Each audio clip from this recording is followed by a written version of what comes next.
Story time about how my boyfriend was cheating on me for 3 months straight at his new job. So a little background information. At this point in our relationship, I did not have much trust for him because of his cheating in the past. Well, when he got this new job, I decided that I was going to start trusting him. I don't know why, stupidest thing I've ever done. So a month goes past, he's been working at this place for a while, and he comes home one night with a girl's phone number in his pocket. And I'm like, whose phone number is this? He's like, oh, one of the girls that I work with wants me to talk about her problems with her. So I threw the number away and I started to get really paranoid. But every time that I would get paranoid, he would be like, babe, I'm not doing anything, I really love you, I'm trying to change. And he said that literally every night. And his brother worked with him. Well, the one day he really pissed his brother off, so his brother was like, I'm telling her everything that you've been doing. So he calls me and says he's been fucking 2 other girls at work. Like for part 2. Part 2 about my cheating boyfriend. So after I got off the phone, he's trying to convince me that it's not true, saying that the only reason why his brother would say that is because he was mad at him, which I kind of believe because his brother did lie 24/7, or try to play jokes on everybody.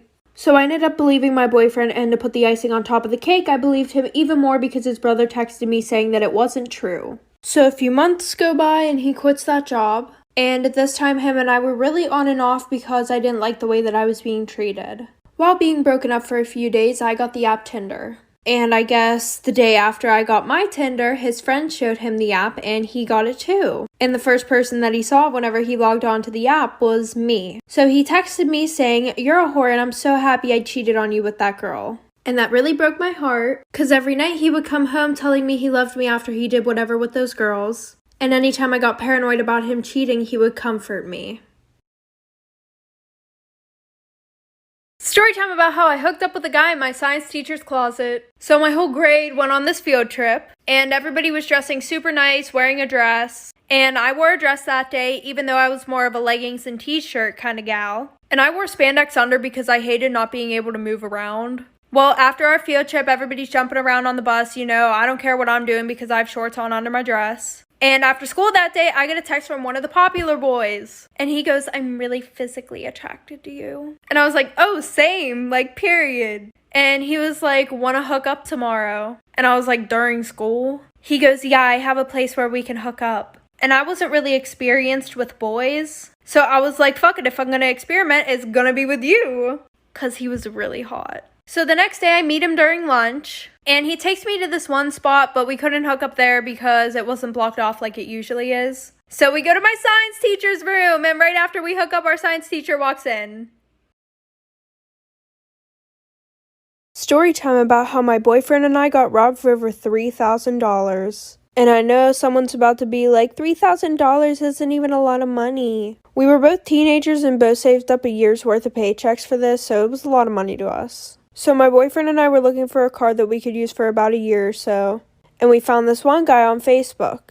And the car looked too good for the price that he was selling it at, but I got in contact, asked him if he would meet me somewhere, and then he started being super sketchy. He was like, well, I still have to do some work on it, so can you guys come to my house? So we drove an hour away to his place, and we pull up to this apartment, and we drive around a few times, and the car is nowhere to be seen. So he meets us outside, we go in his house. Super nice, offered us drinks and everything. And then he goes, okay, can I have the money now?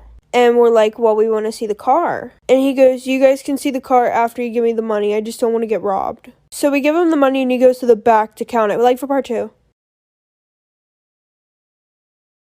Part 2 on my boyfriend and I getting robbed.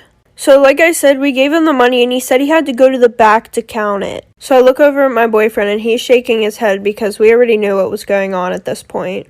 And as soon as I hear footsteps, I turn my head, and this guy is standing there with a gun pointed in between my boyfriend and I's heads and a baseball bat in the other hand.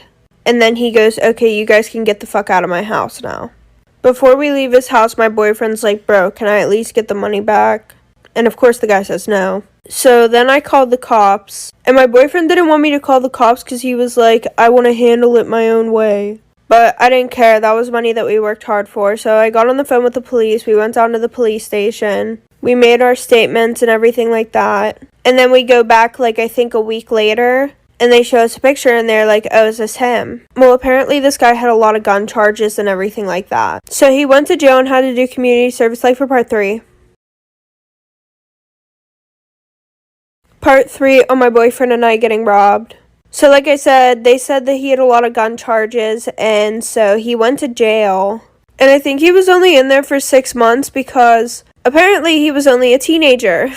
So after he got out, it was like time for him to start paying us back. And I was so happy that I didn't let my boyfriend handle it his own way. I feel like this was the best revenge or whatever. He had to spend that whole summer doing community service to pay us back. And it's not like a fine where you can just pay that money back. Like, you actually have to do community service for that money. Or I'm pretty sure that's what the cops told us. But the funniest thing is we actually saw him walking in the mall with his dad whenever we got one of the paychecks, because we went shopping with it. And we were walking right behind him, and my boyfriend wanted to say something, and I was like, no, we already got the money back, like, let's not do that.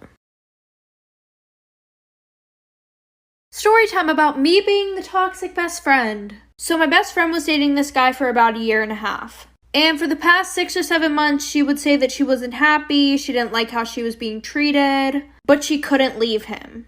Well, at this time, they lived together, and that night we were supposed to decorate her apartment for her birthday party. So since she was at work, she just told me to go over her house and start decorating until she got home. Well, who happened to be there but her shitty-ass boyfriend?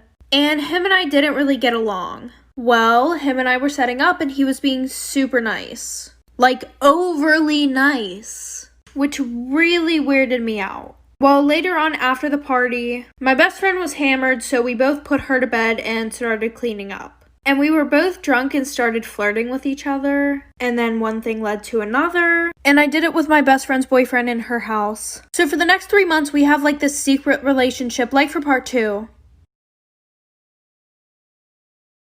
Part 2 to me being the toxic best friend.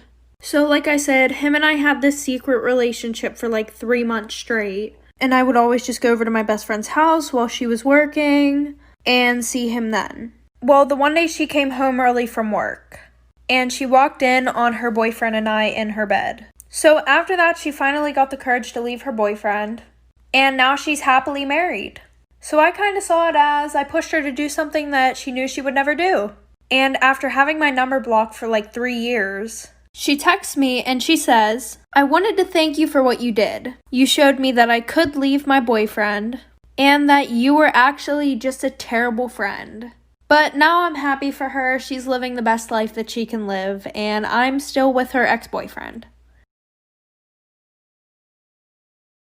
Story time about my toxic ex-friend group. So my freshman year, I had moved to a new high school. So right away, I started being friends with this group of girls, and they were super nice. And I was also friends with this group of guys. Well, since I was friends with both groups, we all started hanging out all the time, but only whenever I was there. The boys just didn't want to hang out with the other girls. And after a few months, the girls started acting really strange. So anytime that I would hang out with the boys and not invite them, they would ignore me for a whole week. Meaning they wouldn't talk to me in school, they wouldn't answer my messages, or anything like that. Not a single one of them. And also, anytime that we hung out, they would be like, oh, invite the boys. And it was like they never wanted to hang out with me. So the one night, one of the boys was throwing a party. And I was going, and the girls asked if they could come, but they had drama with a lot of people, so the boys didn't want them coming, but I invited them anyways. Like for part 2. Part 2 to the toxic ex-friend group story time. So, I invited them to the party, they showed up, and they were being really rude and standoffish the whole entire night. And these girls literally hated it whenever I would hang out with the boys or talk to the boys. Come to find out that every single one of the girls had a crush on every single one of the guys that were in my friend group. Also, I'm a very friendly person and will talk to anybody, and they got pissed off whenever I was talking to anybody who wasn't them. So a little bit into the party, I start getting a lot of dirty looks from a lot of different girls that I've never even talked to. And this girl walks up to me and she's like, why have you been Snapchatting my boyfriend? And I'm like, girl, what are you talking about? She goes, a few of your friends told me that you like my boyfriend and that you've been Snapchatting him and trying to get with him. So then she calls the girls over from my friend group and goes, didn't you tell me this? And they're like, yeah, she tries to get with everybody's boyfriend. So after that, I got kicked out of both friend groups because they spread a bunch of lies and rumors about me. Story time about how my boyfriend cheated on me with a 17-year-old girl. So when summer started, I started working at this new job. And I had a really good connection with one of my coworkers. And he was 28 years old. So we started talking. But I would get mad at him a lot because he would ignore my messages asking to hang out. And on top of that, every time that we got done with work, we would all go sit and eat, and he would sit next to this one girl. And by the way, she was 17. And I could see them flirting all the time. Well, finally, once summer ended, she moved away. And then I felt like I had a real chance to start dating him. So we started hanging out a lot and hooking up a lot. After a few months, I started taking our relationship serious. Well, apparently not for him, because there was this girl on his phone that he had been texting a lot. So weirdly enough, after that, I get a DM from the girl that he would always flirt with at work. And she asked me if I was dating him. And I said, yeah, and then she goes, oh, well, he's been texting me a lot. So then I blocked her and went and hooked up with one of his friends that night, like for part 2. Part 2 about how my boyfriend was cheating on me with a 17-year-old girl. So like I said, I hooked up with his friend that night, but I didn't tell him for a couple months because he would always say that we weren't dating, even though we were basically in a relationship. So we were doing really good until around Christmas time. So after he gave me my gifts, which was socks and a candle, he left for Massachusetts. I don't know if I said that right. And a month before this, I had unblocked the girl that he was flirting with. So weirdly enough, after he left, she DM'd me, basically asking if I was still dating him again. And I was like, yeah, why? And she goes, well, I need to tell you something. He actually took my virginity, and he's been sending me a lot of gifts, like a record player and albums, and we've been talking on the phone every night. So when I confronted him about it, he said he felt bad for her because he took her virginity. So after that, I confessed to hooking up with his best friend and called him a child predator.